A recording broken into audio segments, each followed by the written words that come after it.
You're listening to the Back Home Network, presented by Homefield Apparel.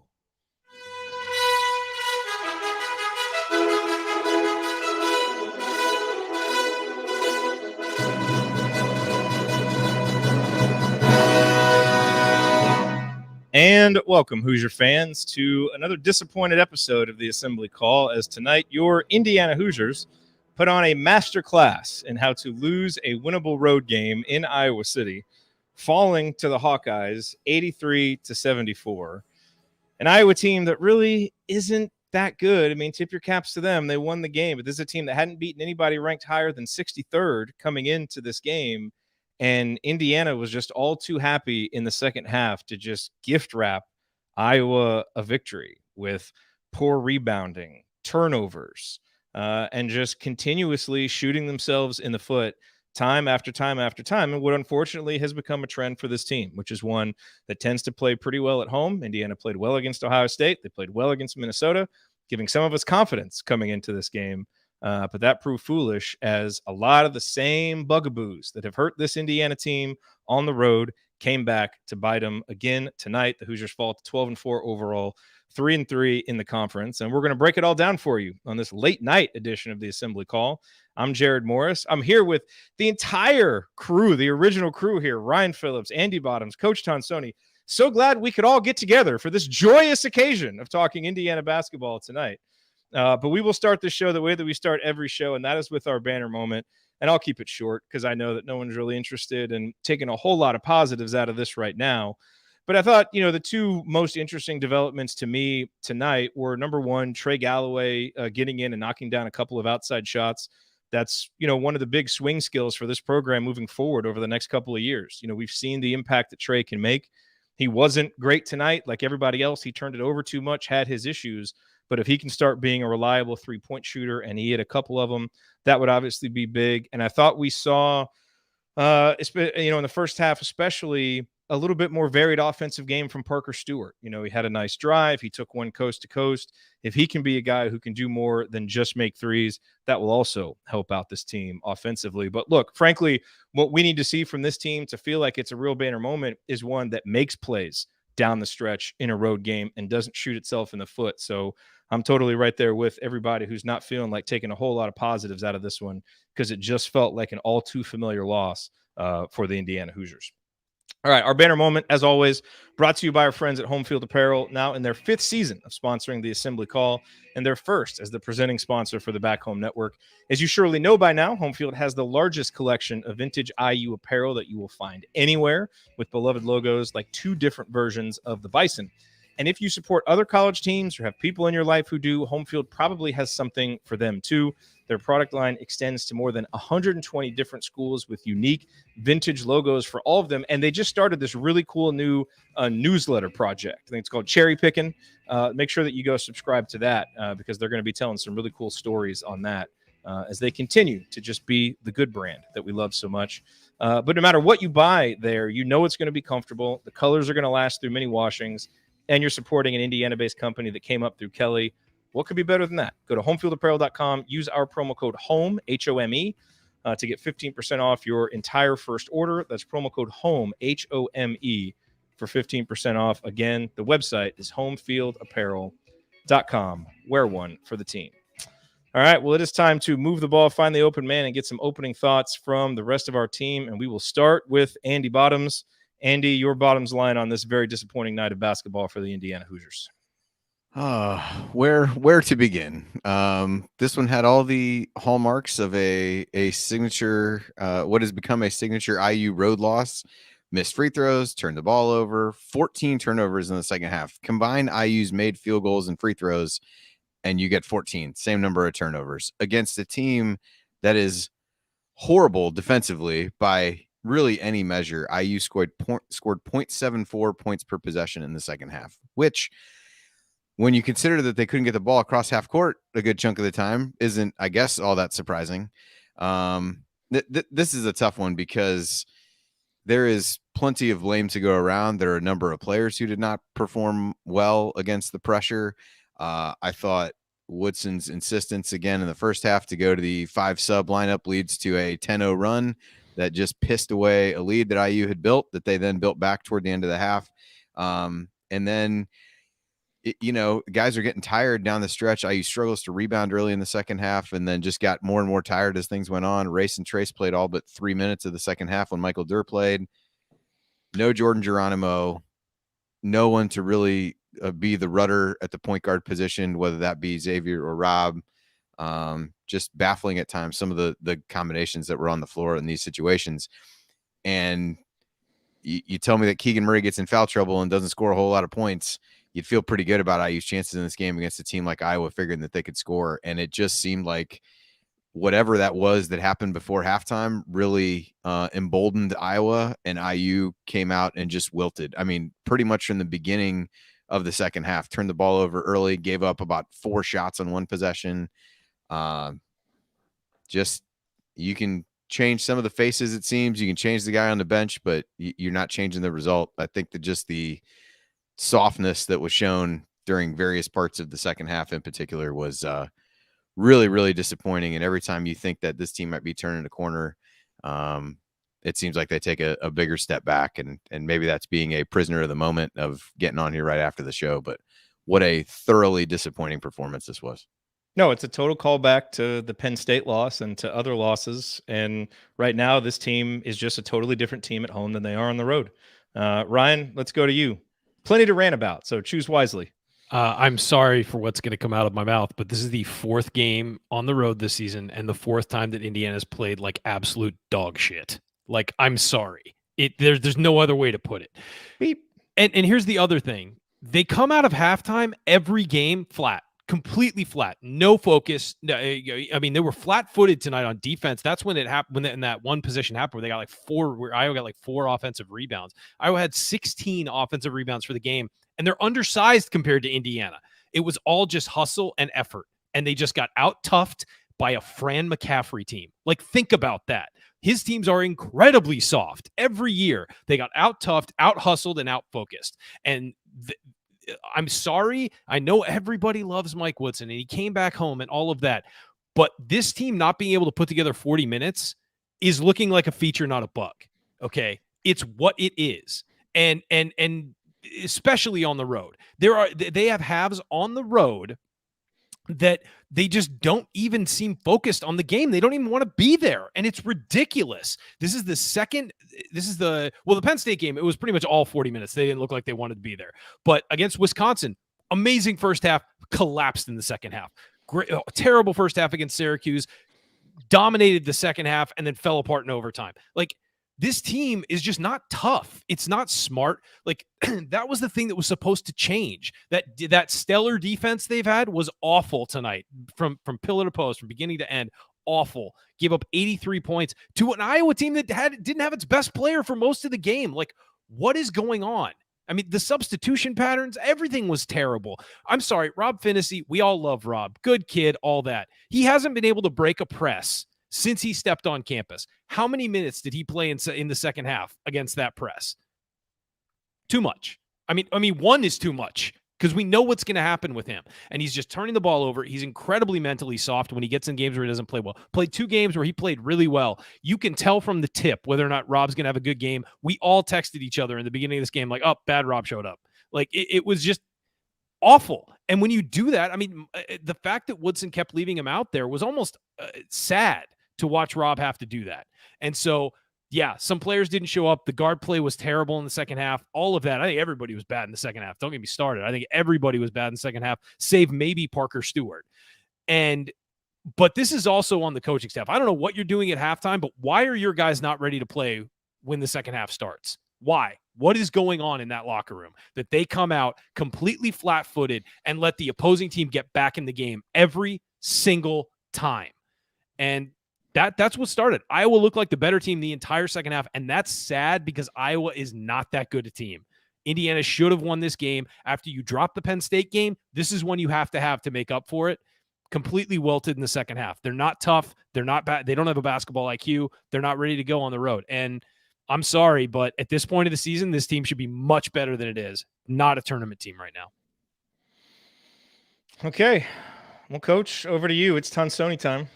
What's on your mind? It's disappointing because of whatever you guys all have said. The road problems exist and they're serious, and you got a lot more road games to go, and at some point you need to figure it out.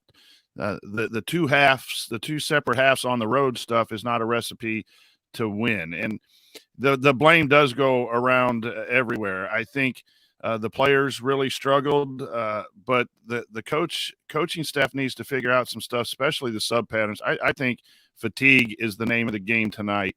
I think the mental fatigue of changing defenses, man-to-man zone, press, the fatigue of being out there not having good rotations, minutes being played. I just think there's a lot of stuff right now that when we lose these games is concerning. And probably if we go back and look at the games that we won, the Minnesota game, the second half issues that Ryan was talking about showed their head, and you get down and you have to fight back at the end. So we're just good enough right now to lose on the road. That's the bottom line. But, a pass from a wing to a guard and it goes through your hands for a backcourt violation. I think we even had two of them.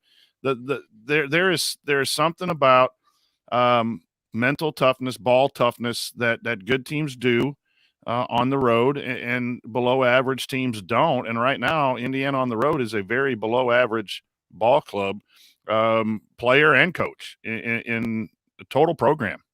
I just thought, the only player that I thought was a positive tonight was Parker Stewart. I thought he hit some good shots at key times, and everyone else had below average games.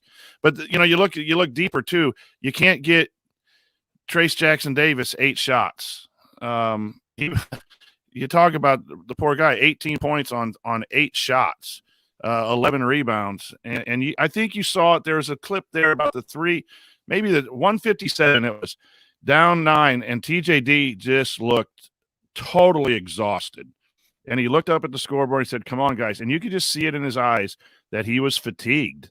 And there has, it's catching up too. It's just game fatigue, but it adds up game after game after game. You have a chance of wearing out your superstar before you get to the Big Ten tournament. So those are some concerns. Indiana is in a position to still have a chance to make the tournament. They'll still be in our bracket because there's a lot of teams that are worse resume-wise right now. But we don't want them to be a 10 or 11 seeds where they're likely to be. They lose opportunities to win these games. They should be at least 3-1 on these road games, and they're 0-4. And the blame has to go all the way around. I mean, I just think a game like tonight is kind of a reality check. We came into this season, and I think most people thought a fair expectation for this team is make the tournament, even if you get in as a 9, 10, 11 seed, make the tournament, finish in the top half of the Big Ten. Now, we've had some performances, the game against Ohio State, the way Indiana played against Minnesota, and you start to think, hey, okay, if X starts to play more consistently, if we can get this from Rob, if this is what Trey Galloway is going to give us every night, maybe this team can be a little bit better. But I think games like the Penn State game, games like tonight, remind us of where this team is. And I think it was fair to expect there to be these kinds of ups and downs with the question marks at the point guard position. And look, when you go on the road, Andy, who has to play the best when you go on the road? Your stars and your most experienced guys, right? Those are the ones that you rely on. Tonight for Indiana, the 3 players who have played the most college basketball minutes, Rob Finney, Xavier Johnson, and Race Thompson, they turned the ball over 13 times. I mean, you're not going to win road games, even against a team like Iowa, when you do that.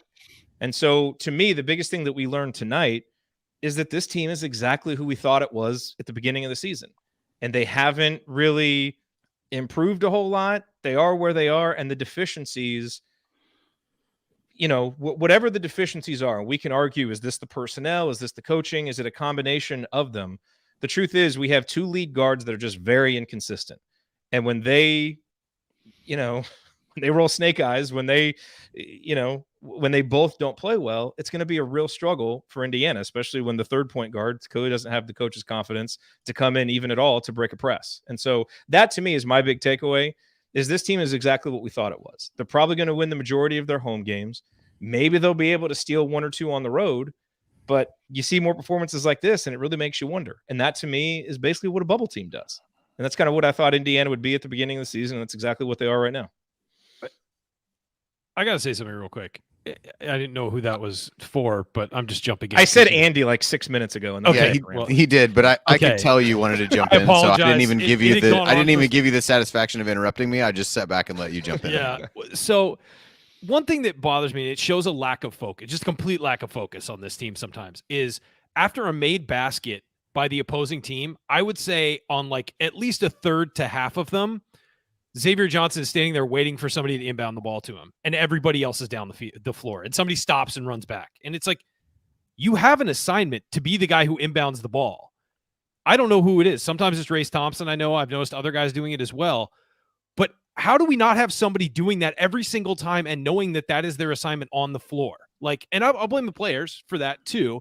But it's one time tonight, Xavier, because they were going to get a 5-second violation, had to run back and inbound it himself and had to throw it halfway up the court to Race Thompson. And it was a foul on Race Thompson. He was diving for the ball essentially and fouled a guy. Like, that happens way too much. Like, this, you are a college basketball. You don't want to hear the answer because Race has been the guy doing it all year long, and Race was the one who forgot to do it tonight. I've also seen Kopp forget to do it, and I've seen Geronimo. I've seen, it's not just the him. Fourth spot. I agree that he's taking it out, and I agree he has done it a number of times this year for sure, certainly. But it's been even when the second unit comes in, they do that. Like, it's one of those things where I get that that's on the players to some degree. Totally, get it. But if it's repeatedly happening, drill it into their heads that somebody has to be there to inbound the ball. Guys, we can't play offense if nobody inbounds the ball. And it happens way too much. And it just shows like a lack of focus and basketball awareness on this team that you can jog up the floor and not even look back to see if somebody, because you know what, if let's say Race does run up the floor, if nobody else is looking back to see anything, they could run, Parker or Kopp or even TJD can just run back and grab the ball, inbound it, let's start. If they're just aware of what's going on the floor, but it happens way too much. And it's just, I felt like that lack of awareness showed through the entire second half. Like, just the simple things like inbounding the ball, like knowing where to stand on the press break, not getting ahead of the ball handler. You got to stay behind him, and guys were getting ahead, and then there's no angle to make the pass across to switch the floor. Like, just stuff like that, like little stuff like that. Not throw, when there's a guy in behind Trace Jackson Davis, don't try and throw that sky pass to the backside when the guy's fronting him, because there's a guy behind him to take it away from him. I mean, it's simple stuff like that I feel like just goes out the window with this team for long stretches of time. Yeah, and the really odd thing, go ahead, Coach. I'm just going to say, I hate to even say this, but Fran McCaffrey did a good job winning the game tonight on the sidelines. I thought he outcoached Woodson, and that hurts. That hurts me. You guys know that hurts me to say that. I know how much that hurts you to say. But I think his technical foul changed the officiating, and they shot some free throws after that, even though their guys were in foul trouble. I thought when we had a lineup of X, Rob, and Trey in, he went to a zone because there was no shooters, and that lineup stayed out too long. And then when Rob was in the game is when he went to the 1-2-2 press, because Rob was struggling with the press. And obviously Indiana was not as prepared as everyone, the coaches and the players, needed to be to run the press. I thought, and sometimes when you're a bad defensive team, you play a lot of them and hoping that the team wilts against you. And so I don't think it was Iowa's defense. I think it was the changing of the defenses that put Indiana back on their heels. And that's disappointing to me for a veteran, a couple veteran guards, a coach that's been in the NBA that should be ready for that. That's the things that are frustrating. You're going to lose games because sometimes the Murray kid got hot. But when you see where were the adjustments tonight to get a Kopp or a Stewart in at all times, because you knew that the minute you took them both off the floor, they were going to go zone. Those are the things that I think maybe it's just a learning thing at this point, but those are the things, the adjustments that I kind of would have made. But I thought Fran did a good job tonight, and that just hurts in many ways. So you can boot me off the show if you want for that comment. I probably deserve it. Why would we boot you off the show? Oh, for saying for Fran. Yeah. Coach, that was harder for Now you we'll to say allow than it it was tonight. for us to listen to. Let's be real. Yeah. Yeah. I mean, I think to what you said, I think it starts with the point guard play. There's no one to, and I think part of this goes back to the two of them being so opposite from one another that tonight you needed a middle ground. You needed somebody who wasn't going to kind of turtle up when things got tough and the press got out there, but you needed somebody who wasn't going to try to go 100 miles an hour.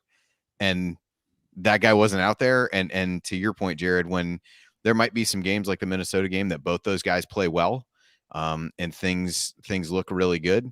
And there have been plenty of other games where one of them has played well, the other one has played poorly, and they've kind of balanced each other out, and you can figure out how to mix and match them. And tonight it was just not, and neither one had control of the game when they were in it from the point guard position. And then I think what you then saw was them deferring to other guys like Trey Galloway and Race Thompson, who combined for 9 turnovers or whatever it was, where they're trying to help break the press, but it was almost because they didn't want to. That, you know, Rob was looking for other guys to pass the ball to.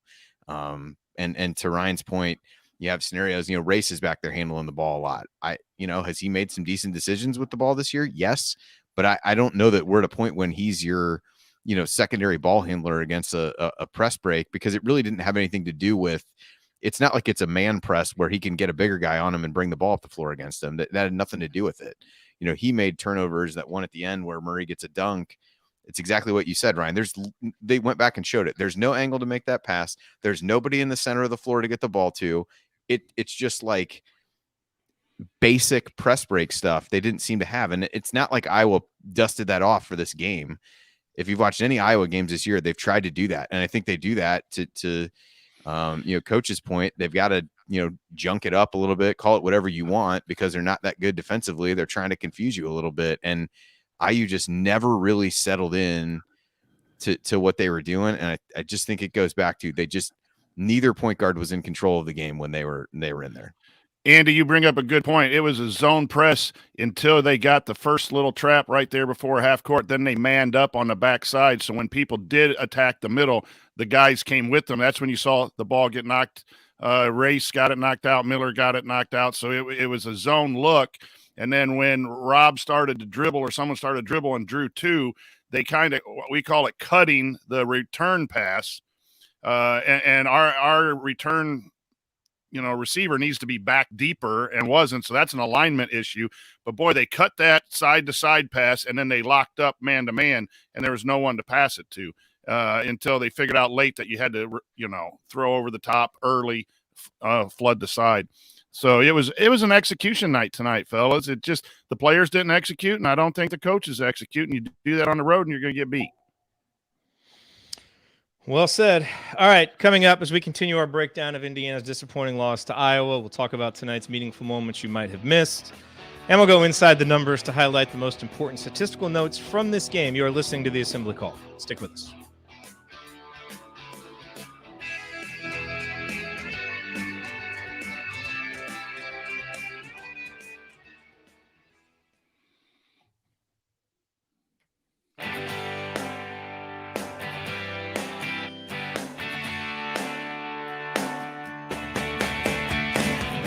Hi, this is Lily King. I hope you enjoy the show, but ask yourself, do we really need this much basketball talk for a swimming and diving school? Where do you think the candy stripes came from anyway? Go Hoosiers. Lily speaks the truth. She really does. You're listening to the Assembly Call, IU Postgame Show. I'm Jared Morris here with Ryan Phillips, Andy Bottoms, and the coach Brian Tonsoni, breaking down Indiana's loss to Iowa tonight. And gentlemen, it is time for tonight's meaningful moment that you might have missed. Meaningful moments that you might have missed. Thank you to everybody who called me out after the last time I hosted and forgot to play Bob Thompson's awesome music. I'm not going to make that mistake again. I want to use a meaningful moment to really talk about a larger issue. And so I'm going to go back to the second half. And there was a stretch, Xavier Johnson obviously, had a lot of turnovers, but he had this really quick stretch with 2 in quick succession that really killed Indiana and gave a lot of momentum to Iowa. One, Trace Jackson Davis had his guy sealed. And for some reason, X is usually, when the man's got an advantage, he usually fires it in there. He waited and waited and waited. And then the defense collapsed on Trace. And by the time X actually threw it to him, there was no angle anymore. And he continued a really frustrating habit to me, which is guys just standing there waiting, I guess, for a post angle to just open up instead of taking one or two dribbles to the side and trying to create an angle. I don't understand why we don't do that more, but a lot of times we don't. And then on the very next possession, we had a little run out, and he threw a pass like 100 miles an hour at Trey Galloway that went out of bounds. And I think they actually called that turnover, or they counted that against Trey instead of X. But it was indicative of the point guard problems that we've been talking about. But here's the thing I think that we need to remember, and Ryan, I'll go to you with this first. We're learning about Mike Woodson, and I think as frustrated as we are about these road losses, we have to be patient. This is a new coach coaching. Look, for a long time with Archie Miller, we talked a lot about we got to be patient. You got to let a guy install his system, do his things, get used to players that he didn't recruit, get his own guys in there. Now, maybe we don't need to be as patient as we were with Archie Miller, but we certainly have to give a guy more than 16 games before we're ready to make judgments. But one of the things that I think we're learning about Mike Woodson is his natural inclination as a coach is to trust his point guards. And so if he does not get a good point guard, he is not going to succeed at Indiana. Well, he has recruited Jalen Hood-Schifino for next year and also has Gabe Cupps and Ja'Kai Newton coming in. And Jalen Hood-Schifino profiles to be the exact guy Andy was talking about. We needed a middle ground tonight. Now, I don't want to put a lot of hopes on a high school guy because we don't know what's going to actually happen when he gets in. But the point that I'm making here is, right now we're seeing a coach in some ways kind of struggle to fight against his own roster, which is two point guards that are just very inconsistent. And it's tough to trust them because you don't know what you're going to get from night to night. If he recruits that guy to come in, now I think a lot of the pieces will fall into place that we've been looking for. Point being, let's make judgments about how Mike Woodson is doing with this particular team and this particular set of personnel. And there are lots of reasons to be frustrated, but let's keep the larger picture in mind before we start jumping ship and making judgments after some of these frustrating losses. That's my point. Here's the thing. If people want to hear our views on the overarching, momentum of the program and all of that, tune into the usual Thursday night show where we talk bigger topics. If you want to hear us, we don't have one of those for several weeks. I know. So I want to make sure that I get it. Give some perspective. No. You're fine to make that point. But I ripped sort of like how he's coached on the road, and I got a lot of pushback from people like, well, he's only 4 games in. I'm like, yeah, I'm analyzing this team and this season. It hasn't been good. Do I think that Mike Woodson will never figure this out or that he should be fired because they are 0-4 on the road so far? No. But this was a piss poor performance. And some of that falls at the feet of the coach, especially when the same things keep happening repeatedly. Yes, there is blame to go around to the players, but we don't absolve the coach when the team doesn't play well. And when some certain moves aren't made and certain substitutions aren't made and certain decisions are made, you don't absolve the coach just because it's his first year. This is the first time he's coached in college basketball. I'm going to point out the things he's struggling with. Hopefully, he's got people around him who also point these things out, or he's just a loyal listener and he can fix those. And so, when we make when we make criticisms of the coach, though, right? No one's arguing that. I'm not arguing with you. I'm just saying. But let's look at the things Indiana is doing offensively, because I think there are some things that we can learn. And I think the profile of some coaches need a good point guard more than others. We know that they're important. Yes, of course. But I think that's what we're learning about Mike Woodson. His willingness is a perfect example. He has to have a trust his point guard. Yes, it makes it necessary. He's got to have a difference maker at that position. So here's the thing, and I think that a lot of people are saying, "Oh, just wait till next year. We'll get Jalen Hood-Schifino, and it'll all be okay." It's like he's really good, but he's going to be a freshman, guys. Like it's not just going to be overnight. He's going to be an all Big Ten guy as a freshman. Like that's not how this is going to work. He's a very good player and he's going to be very steady and not make a lot of mistakes. I mean, theoretically, we'll see how he transfers to the Big Ten, but it's not just going to be a snapped fingers overnight. All of a sudden our point guard woes are gone. I mean, so it's also on the staff to develop these guys. And look, Mike Woodson's been around for a while. It's almost a year. It's not quite, but he's a few months short of a year. He had him in the Bahamas. He had him all summer. He had him in the fall. So, and some of the guys have gotten better. There's no question that some of these guys have gotten better. But it's sort of, you have to, at this point, be like, look, and people are saying, well, it's only, 14 games. We're in the middle of the Big Ten season.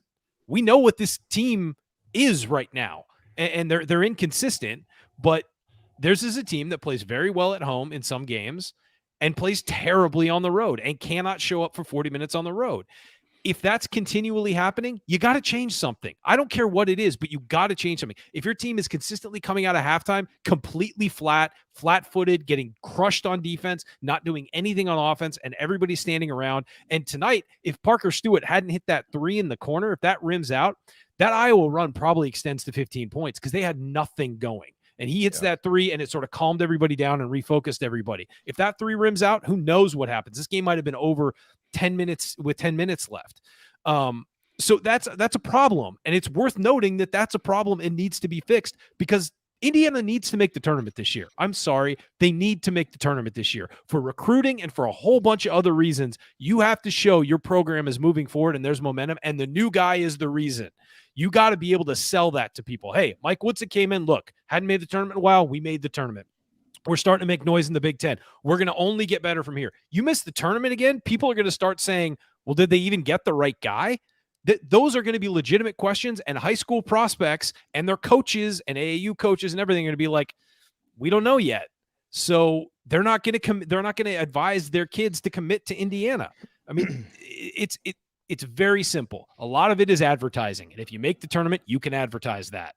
And so Indiana needs to figure this out because while we can say, oh, it's just the first season and he's building something, they need to put a win on the board this season. No, but they still have to make the tournament. I haven't heard anybody say that it would be acceptable to not. But I'm saying, but when we're talking about the bugs in this team, it's not like, well, it's the first year. It's like, no.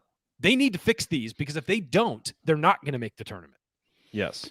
A So couple let's things. talk about A couple things, Jared. I'm going to agree with you and then disagree with you. One, you're right about needing a good point guard, but I think every coach needs a good point guard. I mean, I don't think you can play basketball without a good point guard. You can't win consistently at any level without a good point guard. And to support Ryan, the name of the game is winning. Whether you're a first-year coach or you're not, it's winning. There are reasons why programs are built, and this wasn't a rebuild. When you get to pick from the transfer portal, your team, that's totally different than the last guy who came in here who could not recruit because we had 16 scholarship guys. That's just, you can't even compare that. He's got a huge head start, and the bottom line is you're welcome. The thing is that you got to find a way to deal with who you have and find a way to win. And the thing that's frustrating is you look at, there's a lot of coaches who have not been head coaches at any level. They've been assistants that have gone to Iowa State, or that he's had pro experience. But the guy from Gonzaga who took over Arizona, there are a lot of first-year coaches who are doing a lot better job with lesser returning players. That's just the truth. And the road issues are part of that problem. So, Andy, let's talk about, another meaningful moment, and certainly no one missed this in the first half, which is when, Indiana had built that 23-16 lead, and then they went with the all-sub lineup, which continues to be infuriating because it's a lineup that just doesn't have an offensive rudder. A lot of times you have a guy like Tamar Bates who – the offense goes for like 20 seconds and then he's kind of left to just go create something. And he needs to be more patient and not force so many shots. And at the same time, if he's not doing it, who else is going to do it? Because just nothing happens offensively with that lineup. And they quickly go on a 10-0 run. Now, Mike Woodson, fixed it, put Trace in, and we kind of regrouped. And it became a 12-0 run. Well, yeah, but then, in the second half, he changed that, Now, it didn't make any difference because it didn't matter who was playing in the second half. But I guess my question to you is, what needs to happen? And I think the answer is probably just simply stagger your subs, dude. Let's not do this lineup, the full scale, first 5, second 5 thing. I think there's some compelling data to suggest that Parker Stewart and Miller Kopp shouldn't play together quite so much because those lineups haven't performed well. And you could argue that second unit, if you're committed to doing that, you better at least have a shooter or a shot maker in there. So personally, I would like to see just a more traditional sub pattern. But if Woodson is committed to doing this first 5, second 5, he's got to give the second 5 a chance with some guys who can make shots and are proven offensive players. But the way that we're doing it now, it's like you're just waiting in the first half, for kind of this bad stretch. And that's where I don't put that as much on the players, because I think those 5 guys are not put in a position to succeed because of the lineup that they're out there with. That's something that seems like a fix that's a lever I think that Indiana could pull that long-term would have some pretty big impact, especially on the road. Yeah, I think you said what I was going to say. I mean, it goes back to what Coach was just saying about how you get the most out of your players and the talent that you have. You can't change what some of these guys can't do at this point, but you can help put them in a position to succeed. And we've talked about this for a number of these shows. You're not helping any of these guys out by putting them out there with one another. You have limited shooting and limited spacing in that. You know, Galloway really is counted on to be more of the driver in that scenario than the point guard. You have guys that are turnover prone. I mean, the 5 possession sequence when those guys were in, Tamar gets blocked. Geronimo then throws a turnover. I think that was the one on the inbounds play. Next, Galloway, turnover. Geronimo, turnover. Tamar Bates misses a 3. That was a bad one too. Not close. Rob, turnover. I mean, the next time they scored was the next possession when Galloway hit that runner that almost scraped the top of the building before it went in to score. But and it was a desperation runner too. Yeah, it felt like nothing was going. He just drove in and threw it. Oh. Yeah, you just, I don't understand. And then, Woodson after the game, and we can, on putting a second unit in, they needed a blow. I can't play our starties 40 minutes a game. No one is advocating to not sub the entire frigging game. Although I would point out the women's team, I believe, won tonight, only played 6 players. But no one is advocating. That's because they're tougher than we are. No one is advocating that you don't play the bench guys. All everyone is asking is don't play them all together. You're not making them successful. Then it snowballs on itself. They come into the game just like all of us sitting back saying, well, crap, here we go again. What's going to happen? When does the first thing go wrong? Like, if you think these guys don't notice what happens when they're coming in the game, and that adds pressure, and we can say they need to be mentally tougher and all that stuff, that just snowballs. It's not, you're setting them up to helping fail. Itself. It's no different than, I forget which one of you said, they go play zone, and then Stewart and Kopp are both sitting on the bench for a long stretch. You're not putting the players on the floor or the team as a whole in a position to be successful when you're not able to make those adjustments. And that is frustrating, because for as much as I think we can give Woodson a little bit of leeway, given how far it is into the tenure, it is not, we're not breaking new analytical ground here in saying that this is not working. No. And there is zero adjustment to that. In a key situation, there's zero adjustment. You had a chance to put your foot on their throat. You're up 10. I forget when the Murray second foul was in that time period, and you let him off Dennis Green. You let him off the hook, and they come back and get in the game. And by the time you get to halftime, even though IU had built it back up to 7 at one point, if you're Iowa, you're feeling pretty damn good going down 7. Your best player didn't play a ton. You played terrible defense. And you ended up only being down 7 points at the half. And then they just came out for blood in the second half from the jump. X gets kind of knocked over by half court, probably a foul. I think Joel on Twitter said, I look for the refs to clean this up after what happened at halftime. They swung that pendulum in the opposite direction. It was a street fight at the beginning of the half, and IU wanted no part of it. And then things snowballed from there. But yeah, the substitution thing, I mean, we can sit, and it's easy to sit here and say, oh, do this, don't do this, whatever. And I appreciate a couple of folks in the chat kind of asking, like, what would you do different? Like, tangibly, what would you do differently? I think the sub thing is ideas. Just hit you over the head. Obvious, it feels like, but but apparently it's not. Like, Andy, look at the number of minutes from Iowa, and do we ever remember a wholesale change for Iowa? We're not watching them like we're watching Indiana, but they played 8 guys at max. Nobody played more than 29 minutes, and they had what? They had 8 guys over 20, and another guy with 11. They were bringing in 1-2 at a time. And they here's subbed I'm rested their guys, but they didn't do it 5 at a time. That's just an NBA thing that he's used to, that he is holding on to right now. And some coaches say this: at this minute you're going in, at this minute you're going in for role definition and people knowing and getting ready to go play. But if it's not working, what it takes away from you is subbing for scheme. And like tonight with the zone, we left those guys in that couldn't hit. Now Galloway did hit a couple, but that's a time to break your sub pattern plan to try to mix it up to get the play to be right. And I don't see that happening. Well, then I think the challenge becomes then some of these guys don't play well in that scenario, and then you don't see them again.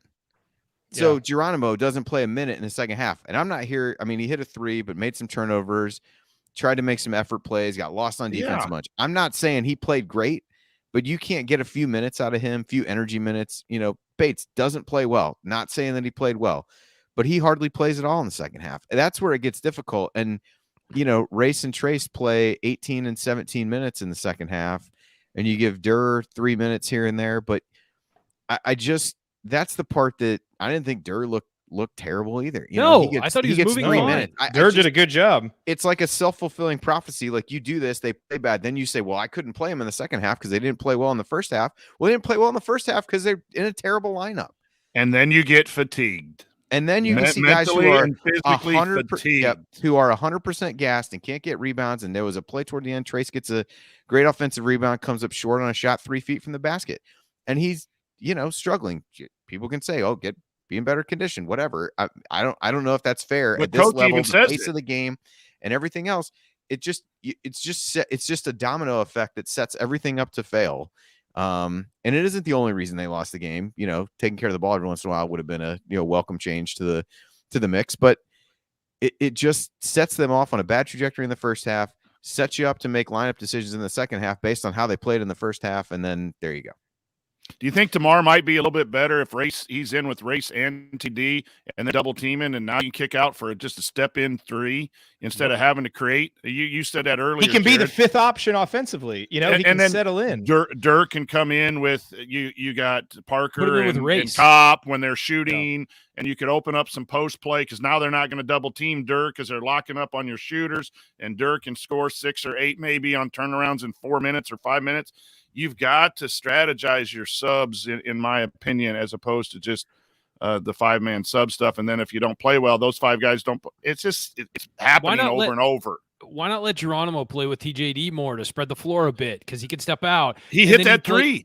Yeah, you can play Race and Durr together for a little bit to steal time for TJD. Like they Let actually Copp be the shot maker on the second unit. He'll get more opportunities than he's getting on the first unit. Yeah. It's pretty. There's pretty obvious stuff you could do. I mean, we're not sitting here saying we're better coaches than Mike Woodson, but at this point, try something because whatever you're doing isn't working with that second unit. It clearly you're is not losing working. To inferior teams on the road, and you're losing opportunities to build your resume. At some point, it has to change. Yeah, and look, the second unit, it feels like doesn't get going unless Rob Finney hits 4 threes or whatever. You know what I mean? Like they don't get much out of them. Trey Galloway, but Galloway did a lot of his damage in the game where he broke out against Ohio State when he was playing with the starters. You know, Yeah. I mean, he showed some energy to that second unit, but he did a lot of his damage when he was playing with the starters. So, you know, it seems like we're not saying anything revolutionary here. It's stagger your subs like every other college coach does. I mean, we're saying stuff that the eye test and the numbers both back up. That's why it's frustrating, you know? So, you know, we'll see if they change it. Hopefully they do. Let's talk numbers. This segment sponsored by the Power Rank. Our friend Ed uses data and analytics to make accurate football and college basketball predictions. He also writes an incredible March Madness guide every year, which we'll have a special offer for you on once March rolls around. And by the way, he's got an NFL playoff like set of picks that he does. Analytics, the picks, he emails it out. I sent that via email today to everybody. I also tweeted it out. I'll tweet it again. So if you want that, I don't know the link off the top of my head, but you can go buy it and get all his picks for the NFL playoffs if you want that stuff. It's all great stuff. Ed does really good work. But go to thepowerrank.com/AC at a minimum and subscribe to his newsletter. That's thepowerrank.com/AC and make sure you're getting his stuff. All right, let's dissect, guys, the numbers that tell the story of this game. I you know, looking at turnovers, rebounds, like I think some of the numbers are kind of obvious. One number that I want to point out that kind of goes with what we just talked about is a big fat 0 for Anthony Leal. And look, you know, games Anthony in a row Leal, now, right? Yeah, I mean, and Anthony Leal has had his ups and downs. But on a night like tonight, when things aren't working, you know, here's the reality for Anthony Leal. 2 of his best games last year came against Iowa. You recall in the game at Iowa last year, he actually had, you know, he played 14 minutes in that game, had 5 points, knocked down a 3-pointer. he's had success against them. And I think, as athletes, when you're in a venue against a team that you've had success against, a lot of times you come in with confidence. I kind of would have liked to see him get a little bit of run in the second half when everybody else was struggling. Because one thing he's shown is, he's not going to make a lot of the big mistakes that we saw tonight from some other guys. Would it have changed anything? I don't know. But it just seems like, he hasn't played in 3 games. And, tonight seems Especially like if guys he aren't might have been playing able well. to pay some dividends. So anyway, Andy, numbers-wise, I mean, the points off turnovers is the big one, the total turnovers, and just the horrid rebounding numbers. I mean, that's the story of the game right there. But anything else popping out to you that's worth talking about? What's I don't know if this is interesting. I mean, what's demoralizing? I mean, the numbers that you said are the big ones. 34 points off the turnovers, 46 bench points for Iowa, which is 29 of those are Murray. 17 fast break points, 15 steals for Iowa, 16 second chance points, and 16 offensive rebounds. Just any of the kind of hustle numbers totally swung things, because if you step back and look at Iowa's shooting numbers outside of the free throw line, where they shot 84%, a cool 22% higher than what IU shot from there.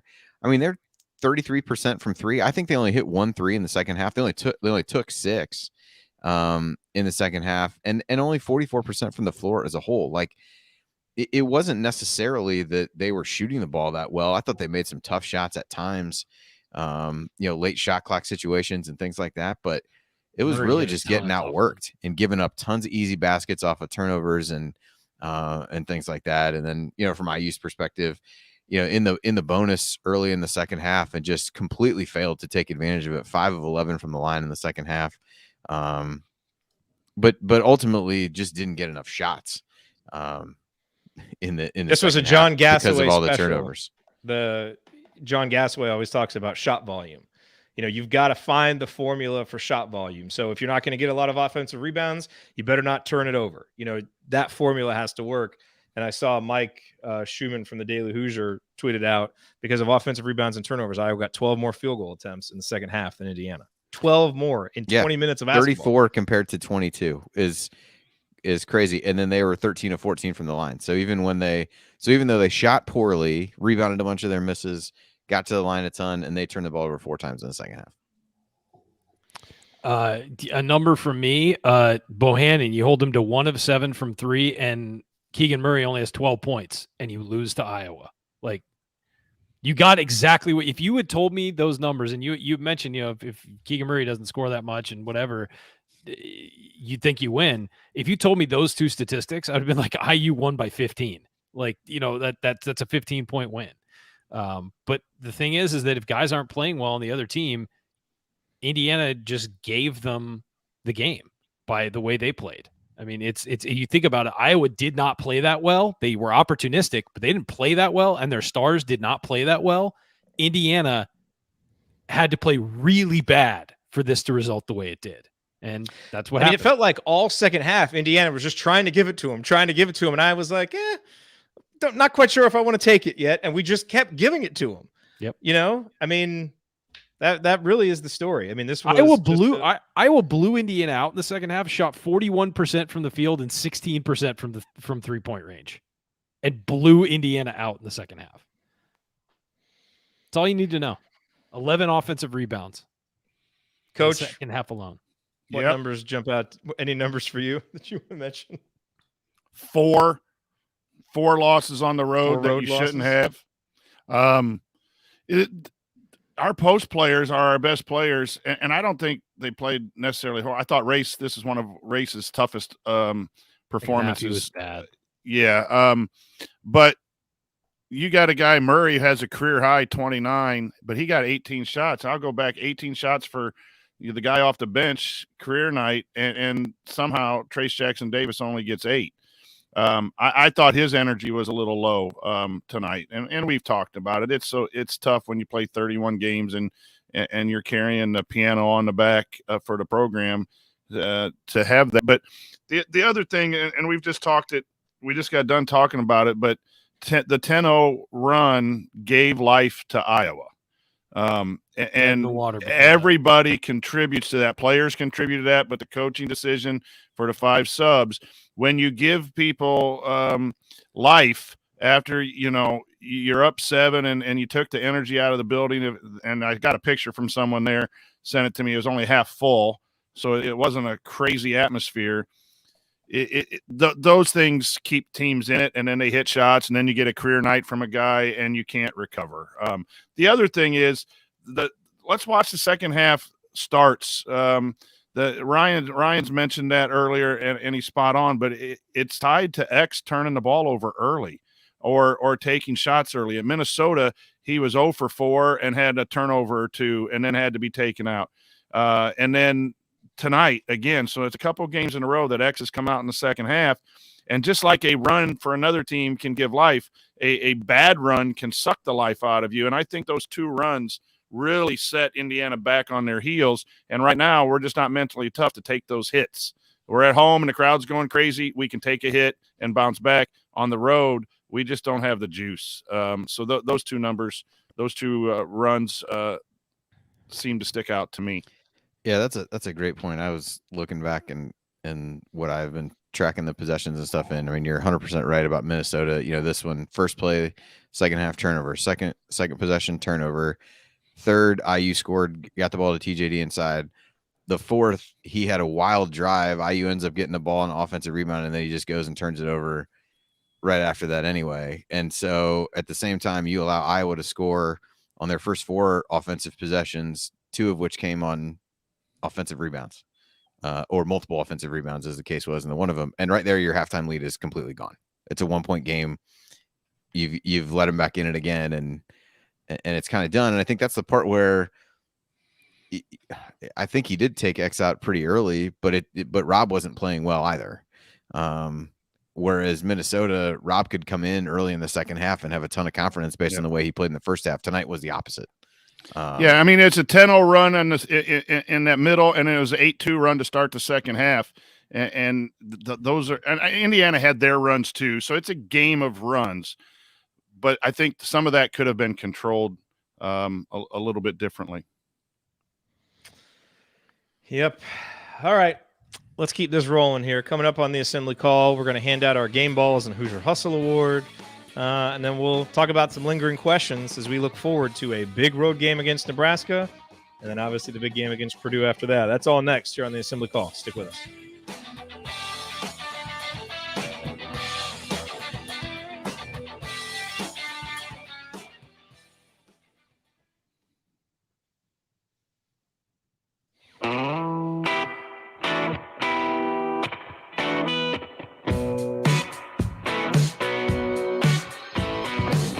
Hey, this is Deron Davis.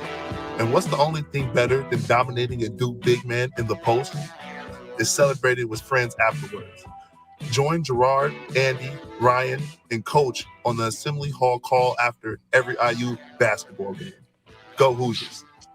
Thank you, Deron. You are listening to the Assembly Call IU postgame show. Catch us live immediately following every IU basketball game, plus every Thursday night at our website, assemblycall.com.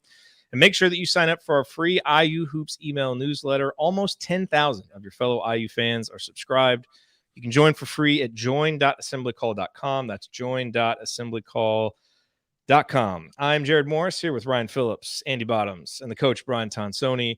Really wishing we had a better performance to break down with all 4 of us here, but this is what we got. So this is what we'll discuss. Gentlemen, it's time for game balls. Not a lot of options here. Game ball is always so much less fun than when we lose. I'll go first. Just to somebody's got to pick somebody. I'll say Parker Stewart. I thought a lot of his shots were very timely in the game. I think Coach Adriani had tweeted that out a couple times, just about how he hit some threes at big moments. Had even a couple nice drives to the basket. Wasn't able to finish at least one of them with the free throw, but. And I thought to start the game was a good part of that. They put him in some pick and roll actions, and he was able to make some nice passes to Race. So I'll say Parker for tonight. Yeah, I second really, that. Yeah, I mean, maybe we can use this to numbers. I mean, Coach, you talk about the shot attempts for Trace, only 8, only 7 for Parker Stewart.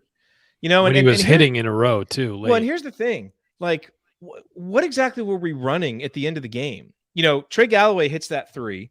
we get a stop. It's a 6-point game with like 90 seconds left. And we have that possession where we're just tossing the ball around the perimeter, and Parker ends up just kind of doing like a half-hearted drive, and he lost the ball and he fouled the guy. But I couldn't for the life of me understand what kind of shot we were trying to get. Like, it wasn't any type of concerted action to get an open three-pointer. It was just, let's pass the ball around, I guess, hopefully go inside out and find it. I didn't get that. Yeah, some of the no actions that we urgency ran in at the all first half in looked that really good. And we None. didn't see him again in the second half. No urgency. Parker is see not him a in more of guy, those. and there was and right before that, Parker had gotten the ball knocked out from behind on the same possession earlier in the possession. It went out of bounds and they put it back in. It's like, that's what Iowa wants, is for him to put the ball on the floor. So why are we don't like want him hanging him shooting. out to dry, basically, and like, well, giving him the ball? Like, that's not what. Yeah, it just seemed. It is. Go ahead, Coach. I'm sorry. It's just interesting, the lack of sets that are run at times, especially for shooters. And there's got to be a reason, that they're trying to do, some drive penetration, or they just want to feed the post and cut and get kickouts. And it's the game of basketball is a dribble, drive, spacing game. There's still need for sets and a flare screen, something, Especially to try when to you get need a basket. Yeah, when you need a three or something. That what happened was they locked down on the 3-point shooters and were switching, so it's hard to get off a three without any flares or pin screens or diagonal screens or whatever. It might be hard to do that even with screens, and then you had no choice but to try to drive it late. So there just seems to be a lot of times a dependency on the dribble drive, the ball screen, and the post-up game is the offensive philosophy right now. And that's been trusted by the coaching staff. And at times it works, and at times it doesn't. I would say the other thing with Parker, I want to see Indiana do more stuff to get him shots. I would like to see him be a little bit more aggressive with shooting it. Like, I feel like at times he passes up decent looks, and we never get as good of a look as it would have been. And look, when you're a shooter, you want to be comfortable. You want to be in rhythm when you get it. And so, it's sometimes hard to question when a guy passes up a shot.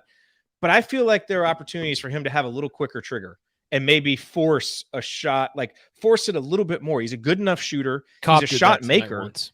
I'd like to see him do a little bit more of that, because we sometimes never come back around to getting as good a shot as he would have had. Yeah, I want to mention something. I agree. Parker Stewart's the game ball, 100%. I do want to mention that even in a bad game, Trace Jackson-Davis continues to put up ridiculous numbers. He only shot the ball 8 times and had 18 points, had 11 rebounds, 2 assists, only 2 turnovers. Considering how bad everything went, he only had 2 turnovers. One of them was a really bad cross-court pass that we've talked about how he needs to stop doing that with the one-handed pass.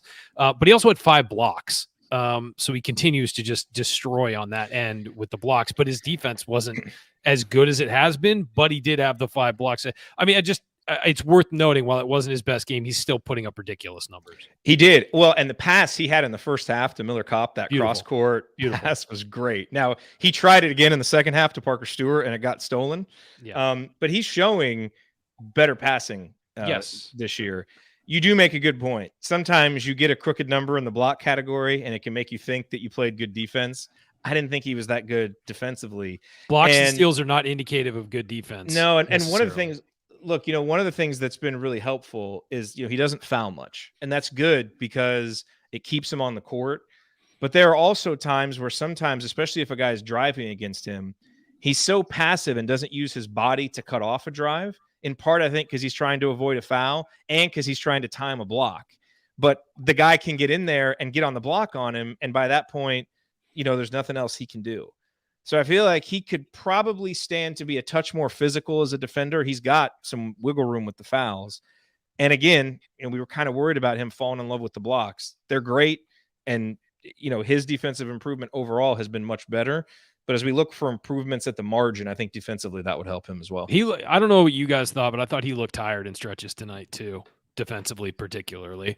And I think that bled on the rest of the remarkably team. tired. Yeah. Well, he's played a lot of minutes this year. We've talked about it numerous times in games that concerning going forward. Yeah. He's played a lot. I think he's played too many minutes given some of our competition has been down. And maybe you need it to win, some of these games, but I started raising the red flag about that in November. Yeah, he's playing less minutes this year than he played last year. Last year he played 83% of the minutes. This year he's playing 80. I'll say the other thing, and maybe this contributes to a bad possession here or there. I thought there were several possessions tonight where he had position early and he didn't get the ball. Guys were hesitant. Again, they won't dribble to find a passing angle. Like if it's not there right when they're standing, they just pass it on. And you can see him deflate a little bit when it's like, get me the ball. He works And hard to get the I feel position like he wants the ball. Yeah, and sometimes we get it in, but I just feel like we're not aggressive enough early in a possession. Just get it down to him. Let him do work. Let the defense collapse. He's pretty good at finding the open guy. And I think sometimes that can deflate him a little bit. It doesn't last as long as it used to in seasons past, but I think that can be part of it where it may seem like he's tired as well. So yeah, I mean, it was one of those, he put up numbers, did some good things, but you also need a little bit more from your star because in the stretches where Indiana wasn't good, like at the start of he didn't take over. Second half, he was just watching rebounds go by, on the Iowa end. So fair to expect a little bit more from him. And let's see. It is time now for the Hoosier Hustle Award, sponsored by our friends at Evansville Security Services. The Hoosier Real Hustle Award. Based in the hometown of IU legend Calvert Chaney, Evansville Security Services provides off-duty police officers to businesses and individuals throughout Indiana. Remember, prevention cannot be measured, so let Evansville Security Services help you prevent a bad outcome today.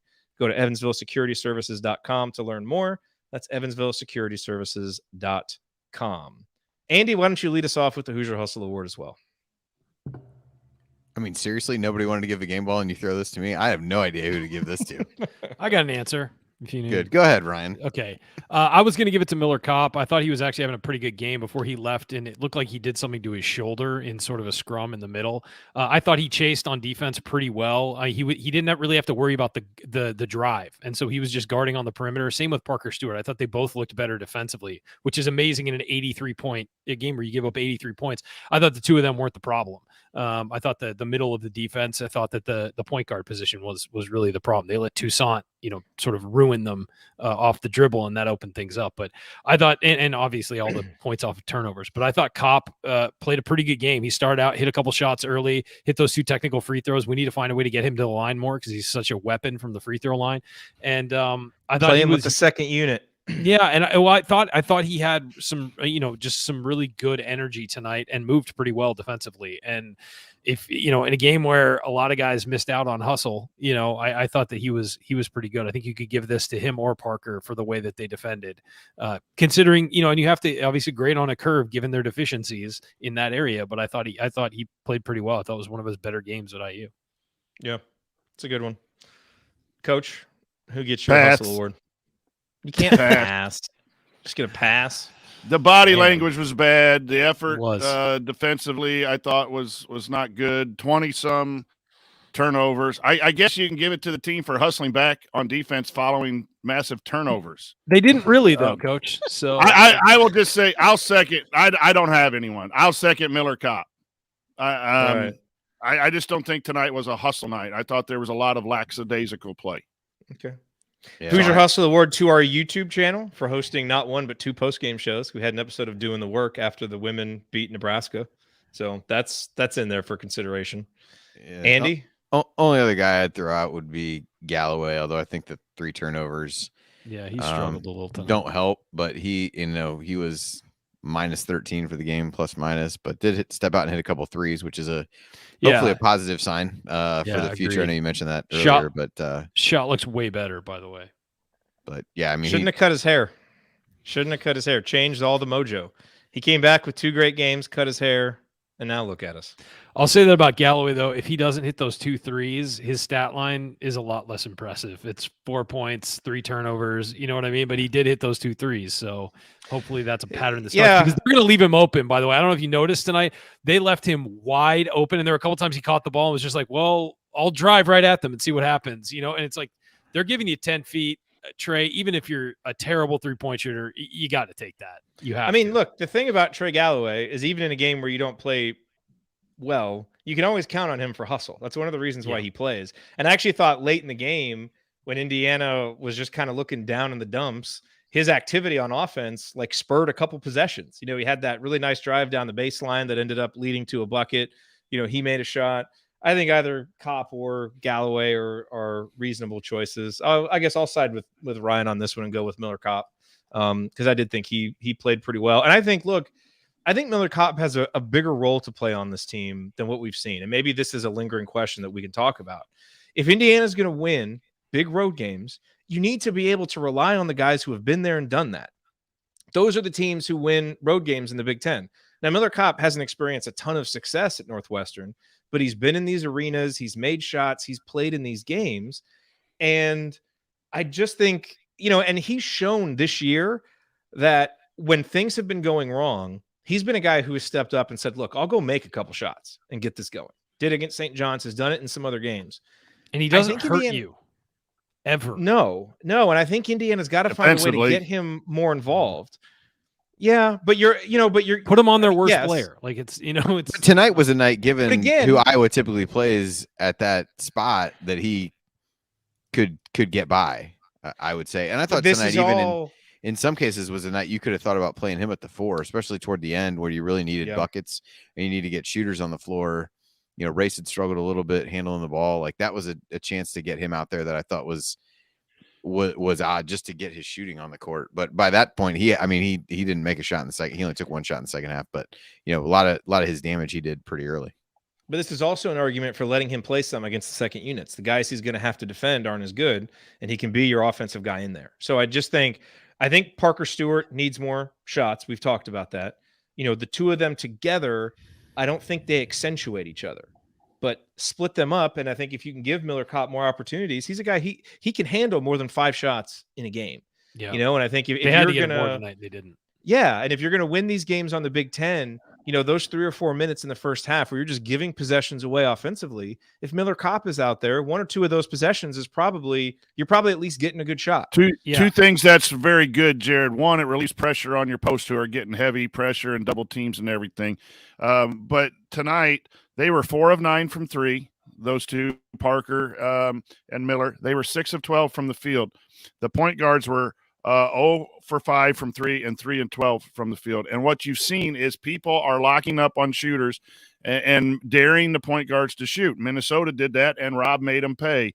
X had a good job going to the rim, but they are wildly inconsistent. So at some point, when the point guards aren't playing very well, then you need to go to your bag of tricks and have some sets for your shooters. You guys are absolutely right. You need to run more plays for your best scorers. Yeah. Yes. And as people are saying, yes, Kopp gives up stuff. He's not great defensively. He's going to give up rebounds. That's why if he's going to be on your roster, you have to maximize his offensive output and put him in a position to succeed offensively, exactly, which he will do better on the second unit. I would bet that, I don't think the starting lineup's going to change. I think Kopp and Stewart will both be out there. But at 4 minutes, you can take Kopp out. Yeah, at 4 minutes, you can take Kopp out and bring him back in with that second unit. I mean, put Galloway in, put whoever, Tamar, whatever, and then bring him back with that second unit to spread the floor a little bit better.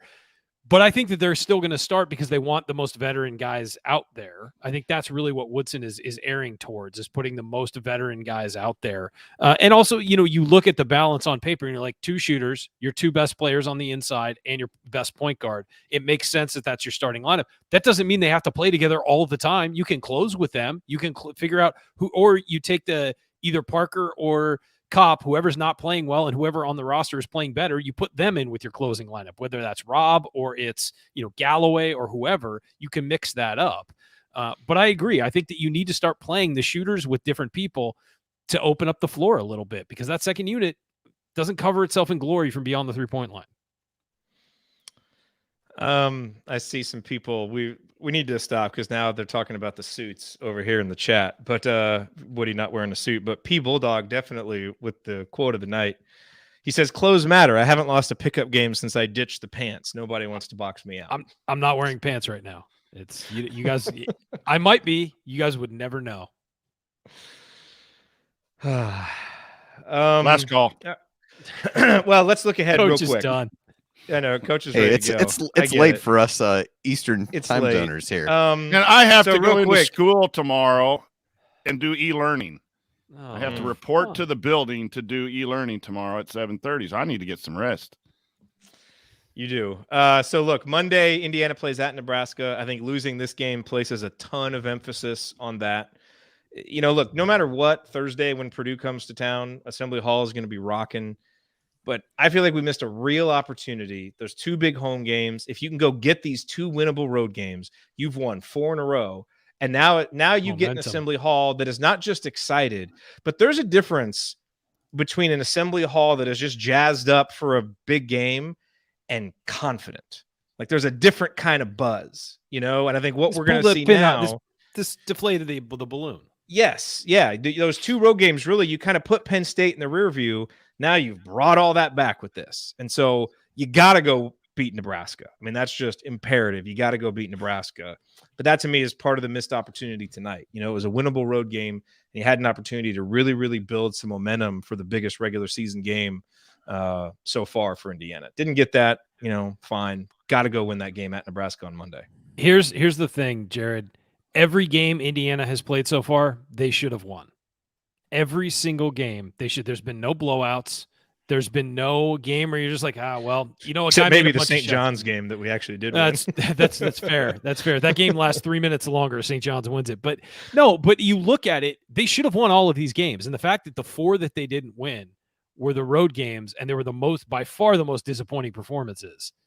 I mean, you got to win the games that you have a chance to win. You know what I mean? Like, you cannot not close these games. You've got to take those wins, especially in the Big Ten where you can get them.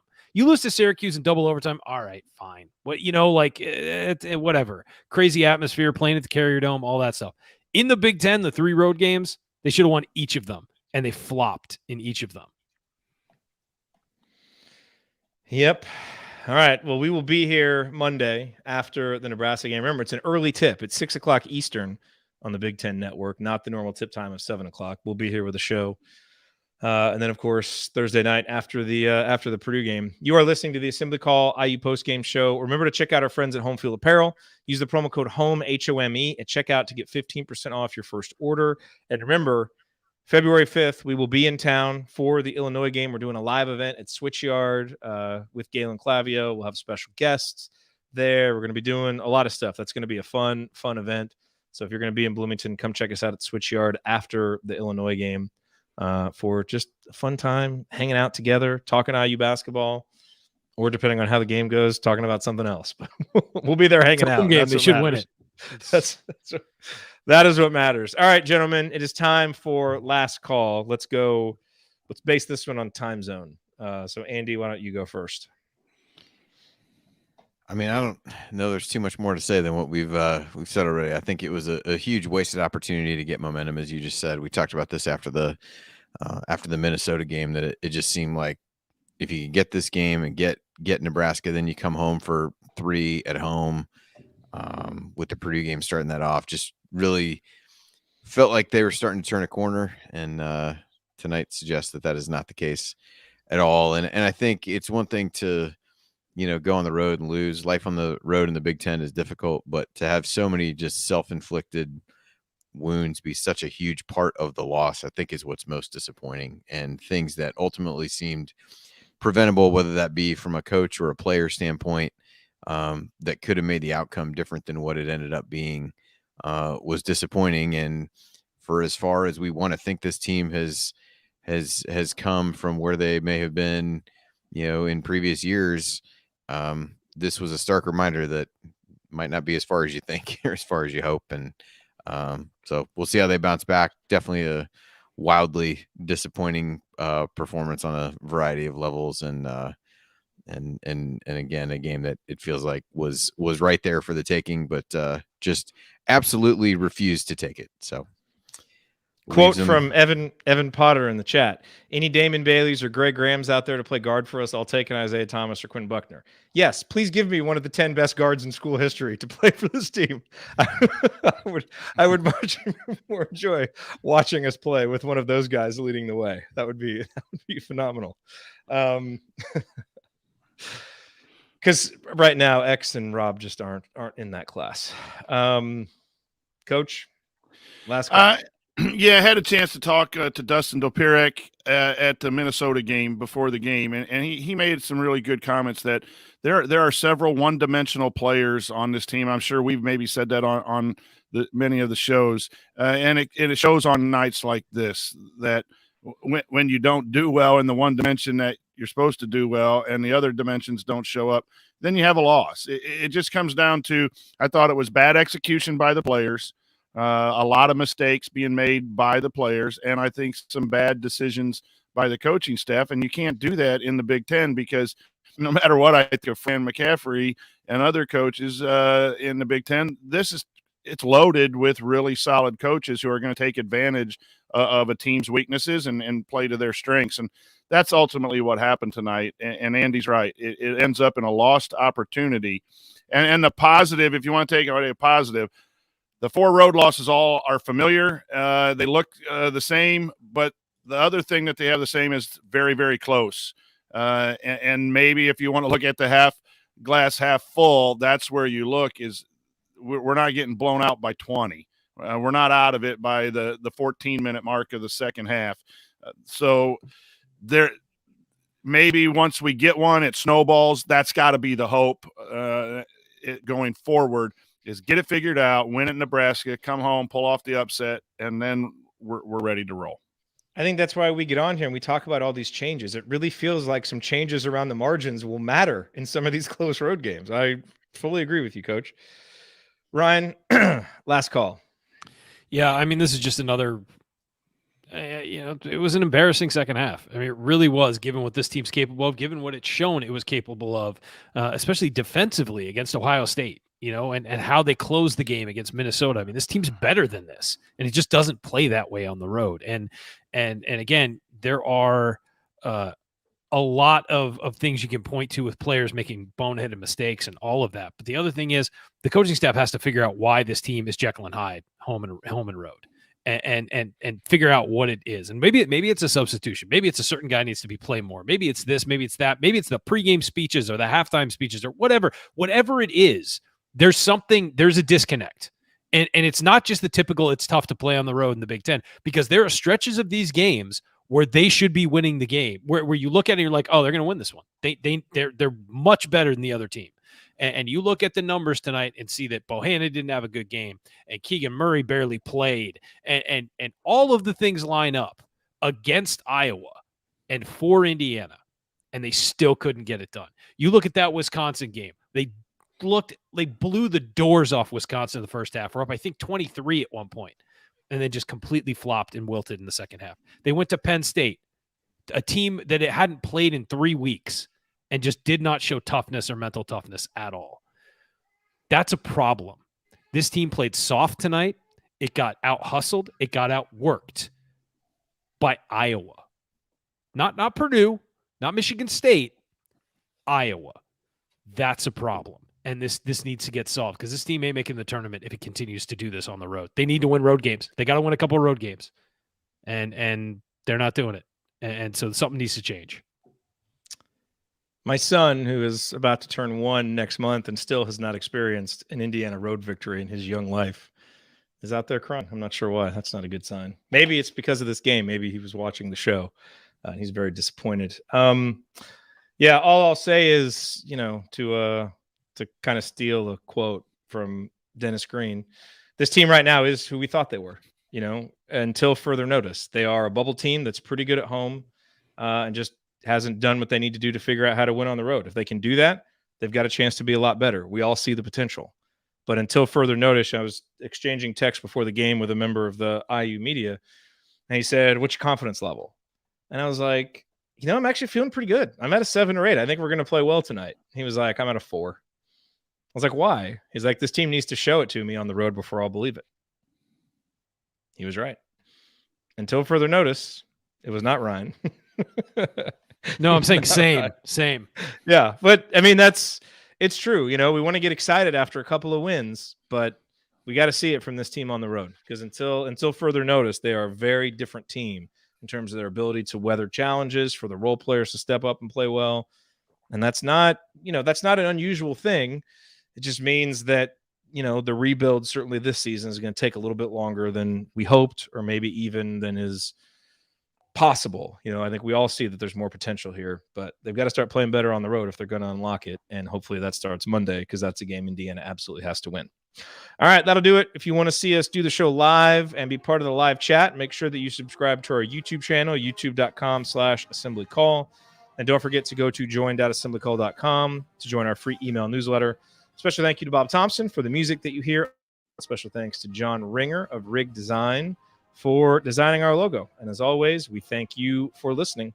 We'll be back to talk IU hoops again with you on Monday night after IU Nebraska. Until then, take it from me, Yogi Ferrell. Keep your elbows in and your eyes on the rim. And go Hoosiers. that's a guy who knew how to close out a game in Iowa City. Just saying. Thanks for coming out. All right, I got to get out of here, folks. Thank you. All right, y'all. Thanks for being here. I'm a game time decision for Monday. I have to do a bunch of moving stuff that day, so I don't know what time I'll be done. Okay. All right, well, we'll figure that out. Let me go see what's going on out here. Yeah, go do it. Screaming. Tend to the important stuff. stuff. They're not replaying the game anywhere, are they? No, they may be. Good night, everybody. Make sure that didn't restart on your TV. All right. Yeah. See you guys later. See y'all.